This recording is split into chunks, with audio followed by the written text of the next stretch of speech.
বাড়ি থেকে বেরিয়ে আয়, আমি দোকানের পাশে দাঁড়িয়ে আছি। এমনভাবে বলা কিছু বন্ধু বান্ধব আজ জীবনের তাগিদে ভিন্ন ভিন্ন দেশে পাড়ি জমিয়েছে।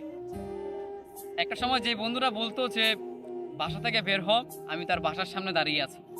আজকে সময়ের ব্যবধানে সেই মানুষের সাথে কিংবা সেই বন্ধুটার সাথে দিনের পর দিন কথা হয় না। ডিজিটাল যুগে এসেও হয়তো সেও লাইনে আমিও লাইনে, কিন্তু আমাদের কথা হয় না বহু দিন ধরে। আসলে সময়ের সাথে সাথে মানুষগুলো কেমন যেন বদলে যায়।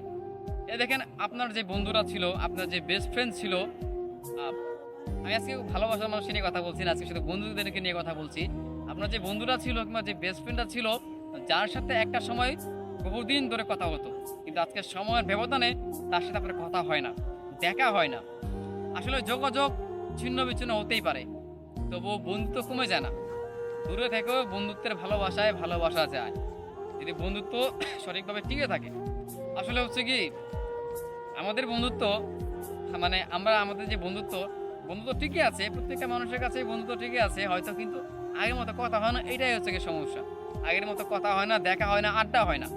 যেই বন্ধুটা কিংবা আপনি যেই মানুষটাকে বলতেন বের হয়ে আমি তার বাসার সামনে আছি, কিংবা চলো বের হয়ে আমরা দেখা করি, আজকে এভাবে বলা মানুষগুলো জীবনের তাগিদে ভিন্ন ভিন্ন দেশে পাড়ি জমিয়েছে, কিংবা নিজেদের মতো করে নিজেদের জীবন গুছিয়ে গোছাতে মানে গোছাতে ব্যস্ত কিংবা গুছিয়ে নিচ্ছে।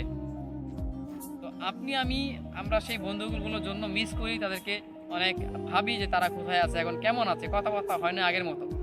বাট প্রত্যেকটা মানুষই নিজের জীবন নিয়ে ব্যস্ত। এ দেখেন, আপনি এখন আগের মতো তাকে মেসেজ করেন না, ভাবেন যে সে আমাকে মেসেজ করে না, আমি তাকে কেন মেসেজ করবো, আর করবো না, পরে করবো না একটা সময়। এমন ভাবতে ভাবতে দিন চলে যাচ্ছে, কিন্তু আসলে বন্ধুত্ব কি হারিয়ে যাচ্ছে? না, বন্ধুত্ব